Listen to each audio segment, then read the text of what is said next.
wish. But man, this is he's trying to drag each and every member of his family here. I have, to try to help him out, including my nephews. They had a great time, I saw. They did. They had a great time, yeah. And then they went home and watched. They didn't know anything about racing. They went home and watched the movie Rush that features Watkins Glen, and all of a sudden they were like, "That was cool." You got him. Yeah, they're addicted now. Hobart Buppert in that Lola T70 Mark III is one of my favorites in this group. That blue with the white number 82, lovely. Beautiful car. So I don't know who has the advantage here at the start. I'm guessing That's a that good open question. wheel Martini car, the Group 9 car of Lewis Cooper Jr., but I don't know for sure. We'll see. Certainly Larry Connor in the Audi's got the best line, but here we'll find out. Down to the horseshoe they come then. They roar past our commentary position as the green flag waves, but it is the Audi LMP that leads the 2005 in the hands of Larry Connor. So at the moment, Lewis Cooper Jr. settling for second place, but we've just got underway.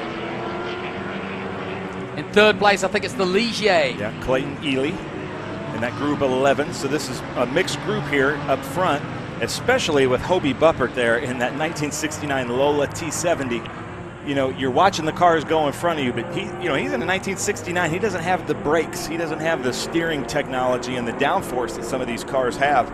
So in this mixed group racing, you got to be really careful. Yeah, when you range your cars from in this group 69 to 2000, that's quite a band of technology there. Yeah, a lot has changed there. And then the car that's in third is Mark Giroux, who we're going to see quite a bit. And you'll remember actually in fourth place there, you remember the great race that he had at Watkins Glen just 2 weeks ago in the Formula B. But there's that Ligier. Look at that. That's a pretty car. But am I right in saying he wasn't driving this car? No, he was in a Group 2 car. That's right. There, but he's in the car right behind that Ligier is Mark Giroux in that 1997 Lola T9720. Yeah, he put on a great show there. Also keep a look out for the Swift DB5, Mark Clark at the wheel in the number 15, a little further back. And there's also a Chevron Groper CMC out there as well, Filippini Jr. You know, I know we've said this before, but when I see cars like that, I expect the DRS wing to open up at some point. You know, you're just looking at it like that does look like a Formula One car. There he is. There's Mark Giroux. Yeah. Sorry, Mark, I've been saying your name wrong for the last year, but he gave me his in-car from Watkins Glen, and we're going to edit together. There were like 22 passes in that one race. Oh, I bet that was a fantastic piece. So he's excited for us to put that together and was excited to tell me how to pronounce his name. So it is Giroux. Not Giraud, I guess. Yeah, well, it's a French name, so, you can understand why you would say Giraud. I would have. That's a pretty car. It is a pretty car. And we are at what I think, and this may get me in trouble, is the most beautiful race circuit in North America. I love them all, but this is a beautiful one. I think Watkins Glen and Lime Rock might have something to say, Road America might, but I think they would actually kind of doff their cap and go, yeah, it's a pretty place. Yeah. All of the places we race are iconic in their own way, but just the way that this flows around the trees and the hills, that there's a lot of runoff. Like Watkins Glen is really beautiful, but there's those blue walls right on the track that they don't have here. And here we're looking at this T97. I love it. This is that big American muscle with British styling. You can't get better than that. That's what they say. Yeah, it really is a pretty thing, isn't it? Lola T70 Mark III. Is that 21? Victor Seberg. That's in a Group 9 2000 Star Mazda. Get a little sideways, won't you? I like that. You know, and look at the wash that would be created behind that Lola T70. It's just a wall back there. And he could duck in behind there and get caught up in that weird air. And that might have made him lose a little bit of downforce there in his brake zone. Yes, good point. Yeah. I do like that Captain America helmet that he's wearing. You know, I hadn't really given much thought to that all the aerodynamics of these cars are so different that every car you come up on, especially if you're fast, let's say if that Audi went to the back and had to make his way through, he's dealing with all sorts of different turbulent air from every different type of aerodynamics used. Yeah, including exhaust air from that Lola. That's like those two huge pipes coming off there, that's almost like a jet engine in front of it. So we are Groups 5A, 7, 9 and 11. First time we've had a real chance to see some SVRA action today properly, and we welcome our viewers on both Facebook and YouTube. We've had a few problems with our app, we apologise for that, but hopefully we're writing them as quickly as we can. You can't have gremlins sometime. We've had a pretty clean season so far, but we'll be up and running, and we welcome our viewers from wherever you're tuning in from.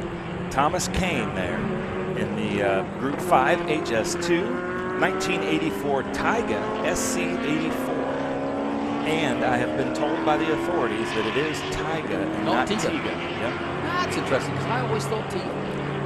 Well, if I'm wrong, you can blame Ray Snowden. I'll get Ray Snowden in a little trouble. He told me it's Taiga. So we'll see. Look at the crowd here at the VIR SpeedTour. That is the biggest crowd I've seen here, which is so exciting. That's huge. But tomato, tomato. Let's call the whole thing off. Yeah, that'll work. It is a good crowd. You're absolutely right. And, you know, when I came in on Thursday, and you'll have seen them arriving earlier in the week, they were coming in their RVs and setting up. As we look at that 81, Phil Meany Jr. in that Chevron. Meany. That is a great name for a race car driver.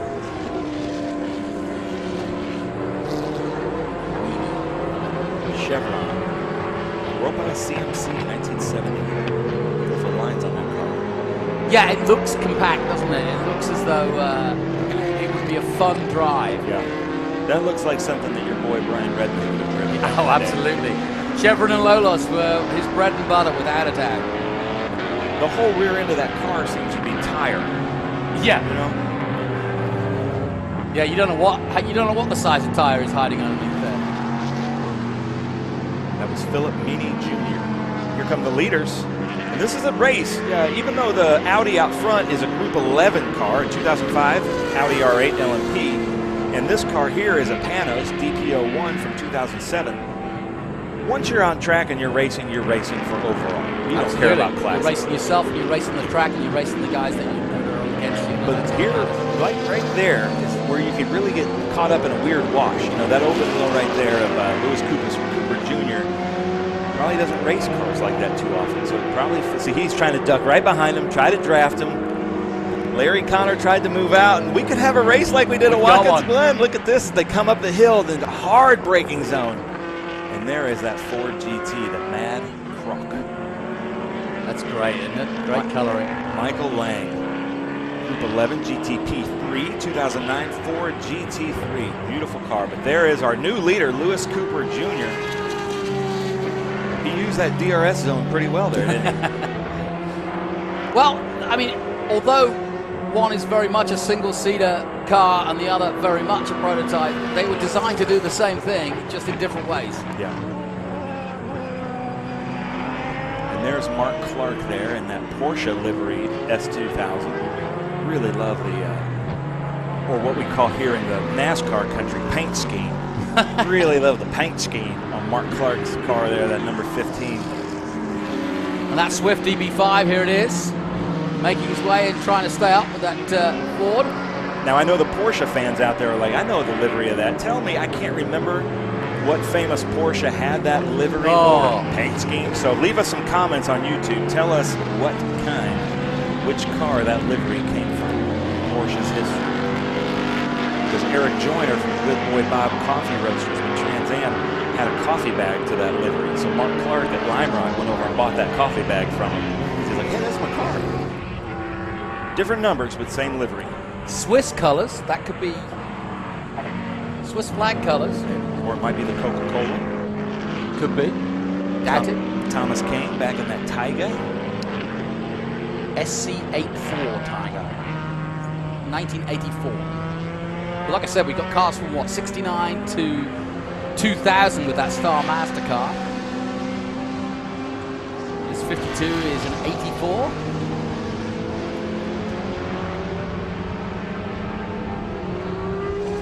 Ben, I'm just amazed. We've just come from Watkins Glen. We're almost on the other side of the planet. And also, you know, we've got a very different field than we had at Watkins Glen. But we've also got some regulars that come to almost each and every one. I'm thinking of, you know, Chris Domingo in that Malik. Obviously Scott Borchetta, who does Trans Am anyway. Yeah, but Larry Connor and I think Lewis was there. Mark Giroux was there. Hobie Buppert was there. Yeah, and Mark Giroux. Mark Clark was there in 2 cars. So there are some regulars. Yeah.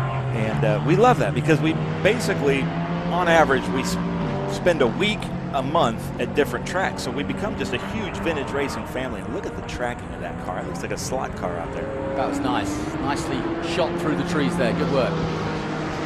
Okay, now here they come up on the lap traffic.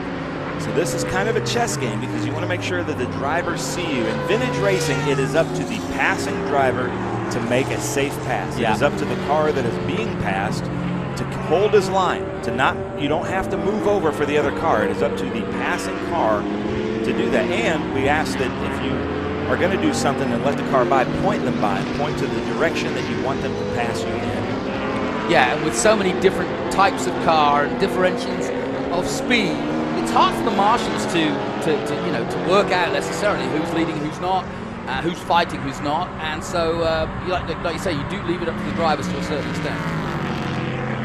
That Ligier there.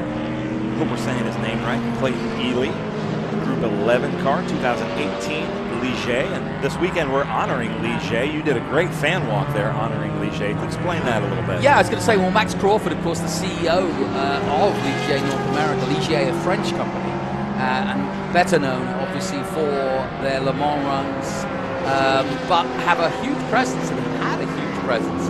And, of course, all the chassis here in the single-seaters are Ligier chassis. So Ligier now with a big presence. Max Crawford, who had a big part in getting these single-seaters together back in the day. And, of course, we were honouring the man who designed them, Andy Scriven, today, who sadly passed away at the end of 2017. And since 2018, we've been honouring him with the memorial race. So, yeah, it's kind of apropos that we've got a nice Ligier, a classic Ligier, shall we say, because they're known for their sports cars. They did do Formula One in the day, but they're known as a very, I mean, if you like, the Ligier is the Camaro of French racing. In other words, everybody knows what it is and when it races. Is that a good explanation? That's a great explanation, yeah. This is that Audi R8. I had this in a slot car. Speaking of slot cars, yeah. That's a great electric slot car right there.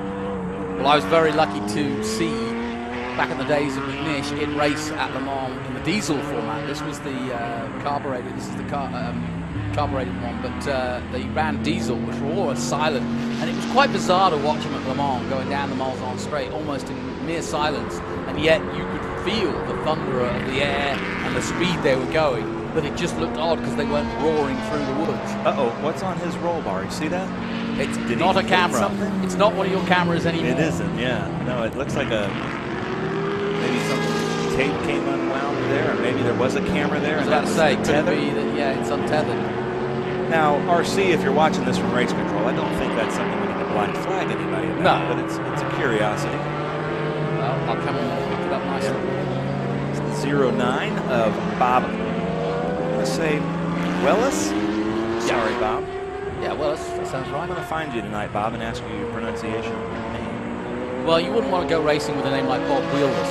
Yeah. So, and if he is called Wheelless, please don't tell him what I'm saying. That is a great shot there. With things in the foreground like trees, it makes the cars look so much faster. Well, you get us, yeah, and I was going to say, you get a real sense of the speed, don't you? Yeah, and that is a fast car. It sounds, we were watching it yesterday in the press booth and wondering if that was a Formula One car. It sounds like it has that note, that real high note of a Formula One car from back in the early 2000s.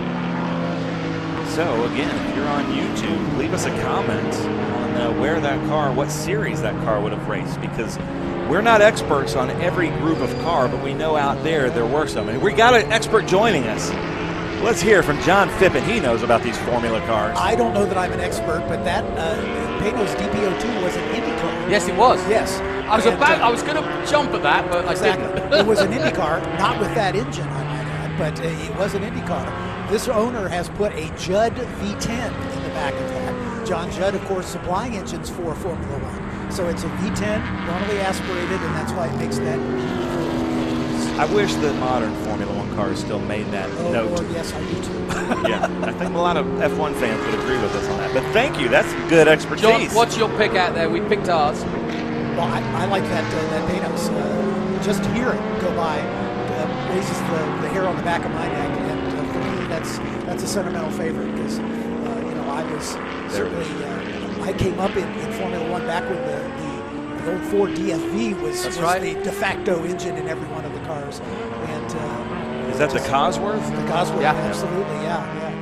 And there was a period when every car, save Ferrari, had that engine in the back of it.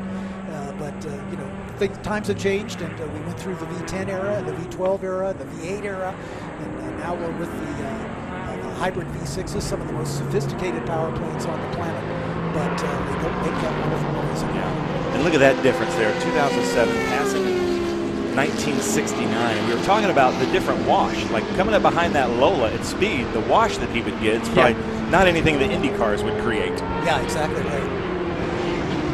But that is beautiful. And if you're wondering, if you're a vintage racing fan, you're like, that voice sounds familiar. Well, John is the voice of Mid-Ohio and has been for years. One of my favorite announcers when we do our vintage race there in Mid-Ohio every June. And he's here with us, so please join us whenever you want to. Because you've been announcing these cars longer than we have. I appreciate it, man. Thank you very much. Yeah, the vintage weekends have always been one of my favorites in Mid-Ohio. So it's so great to have F4 and FR, which I'm pleased to be the series announcer for, under the same umbrella as the SVRA. And we get a chance to see these cars when we're not out there racing for ourselves.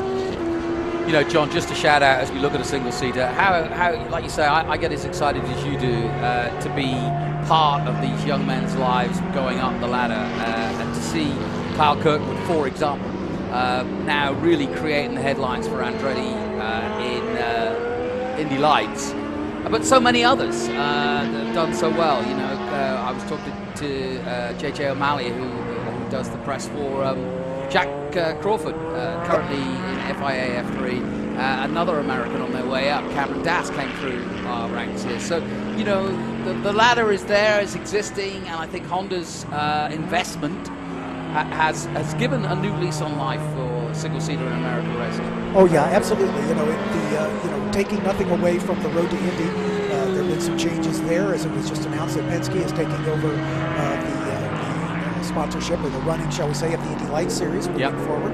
But Anderson Promotions, which does the Indy Pro 2000 as well as the USF 2000 championships, will continue in their role for those two championships. And that ladder's been around for a while. But with the advent of the F4 US Championship and the Formula Regional Americas Championship, the FIA then has put its stamp on this ladder, which, if it goes perfectly, is designed to end a driver at Formula 1. Yeah. After they leave Formula Regional Americas, they can go to International Formula 3, Formula 2, and the next step up is the top step of the ladder. That doesn't mean that every driver who starts here is going to get there, but there certainly is now at least a clearer path than there has been in some years past. Well, and also this particular weekend gives drivers, and I've seen this in historic racing in Europe, young drivers a lot now are taking to historic racing for two reasons. One, they want to learn how to drive a very powerful single-seater car, or a car that is, you know, in a what I would call a safer environment, not quite as competitive, so they can learn. They can learn from some of the best. The cars are probably more simple. And it's great training, and you're now seeing young historic champions who are in their early 30s and late 20s. Yeah. And they stick with historic racing. And in our particular setup, you could do that from coming out of FR if you're not necessarily going to be the world champion as the white flag waves. But you could also end up being Trans Am as well. That's another point. Sure, absolutely. So this whole umbrella that Tony Perella and the PMH Holdings has put together with Trans Am and TA2, with International GT, with all of the SVRA classes, from everything from MG midgets right up through, as you can see, these Le Mans prototypes and Indy cars, plus the FR, F4 series. There's just such a wide variety of racing disciplines, and Ernie Francis is a perfect example of a driver who's made the crossover, who's a 7-time Trans Am champion. He's stepped into the single seaters and done a fantastic job in his first season. So a great start to our SVRA coverage of the group racing, and our first major race, Group 5, 7, 9, and 11, their first feature race, and it was that judge-powered Panos DP01 doing a great job against that Audi R8. I knew it was going to be a good little battle between the two of them. And it comes to an end with Lewis Cooper Jr. in that 9 Boss classed Panos from 2007. And as John pointed out, it was effectively an IndyCar. Yeah. BOSS stands for Big Open Single Seaters. There you go. Lewis Cooper Jr. then, and Larry Connor are your first and second. Clayton Ely with the Ligier JSP3, Mark Giraud in fourth position, Hobart Buppert in fifth position, Victor Saber in sixth, Thomas Kane seventh, Phil Ian Jr. in eighth, Chevron, Michael Lang ninth, and Mark Clark in